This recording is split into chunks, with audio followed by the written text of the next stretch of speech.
രാഹുൽ ഗാന്ധി പിന്നെ ഒരു പരിധി വിട്ട് പ്രൊമോട്ട് ചെയ്യുന്നൊരു ലീഗുകാരൻ തന്നെ എന്നെക്കുറിച്ച് പറയാറുണ്ട്. ഞാൻ വളരെ നേരത്തെ രാഹുൽ ഗാന്ധിയെ പലരും പപ്പു എന്ന് വിളിച്ച് പറയുമ്പോൾ കോൺഗ്രസ്സിനകത്തുള്ളവർ പോലും അദ്ദേഹത്തെ ട്രോളുന്ന കാലത്തും ഞാൻ അദ്ദേഹമായി നടത്തിയ ഒരു ഡിസ്കഷൻ മുതലാണ്. നമ്മൾ ഒരിക്കലും ഡൽഹിയിൽ വെച്ച് അദ്ദേഹത്തെ കണ്ട് സംസാരിച്ചതിന് ശേഷമാണ് എൻ്റെ അഭിപ്രായം, എൻ്റെ തോന്നലുകൾ ഞാൻ പിന്നെ അപ്പോഴും പറയാൻ തുടങ്ങിയത്. അദ്ദേഹത്തോടുള്ളൊരു ബഹുമാനവും ആദരവും ഒക്കെ തന്നെ എന്തുകൊണ്ടാണെന്ന് വെച്ചാൽ എടുക്കുന്ന സമീപനങ്ങളിലെ സത്യസന്ധതയാണ്. പലപ്പോഴും അദ്ദേഹത്തിൻ്റെ ഒരു അനുയായിയായി തന്നെയാണ് ഇവിടെ യഥാർത്ഥത്തിൽ വി ഡി സതീശൻ കേരളത്തിൻ്റെ ഒരു സാമൂഹ്യ ചുറ്റുപാടിൽ നിൽക്കുന്നത്. ശരിക്കെന്താണോ അദ്ദേഹത്തിൻ്റെ മിനിയേച്ചറാണ്. രാഹുൽ ഗാന്ധിയെ എന്തുകൊണ്ടാണോ ഞാനടക്കമുള്ള ആളുകൾ അംഗീകരിക്കുന്നത്, അങ്ങനെ അംഗീകരിക്കാവുന്ന സകലമാന ഗുണങ്ങളും ഇന്ന് സതീശൻ പ്രകടിപ്പിക്കുന്നുണ്ട്.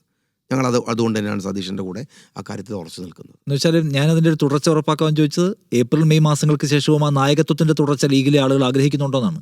തീർച്ചയായിട്ടും ലീഗ് ആഗ്രഹിക്കുന്നു. ലീഗ് അത് വേണ്ടെന്ന് പറയേണ്ടത് കോൺഗ്രസ് അല്ലേ?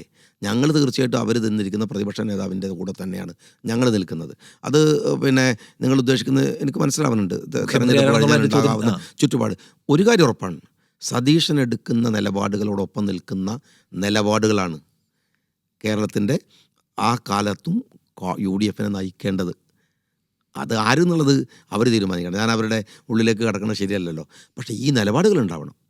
അല്ലാതെ നേരത്തെ പറഞ്ഞ പോലെ അഴാകുഴ എടുക്കുകയും ചിലരെക്കുറിച്ച് പറയുമ്പോൾ നിശബ്ദമാവുകയും ഒക്കെ ചെയ്യുന്ന ആളുകളല്ല ഈ വിഷയത്തിൽ വരേണ്ടതെന്നുള്ള കാര്യത്തിൽ ഞങ്ങൾക്ക് ക്ലാരിറ്റി ഉണ്ട്.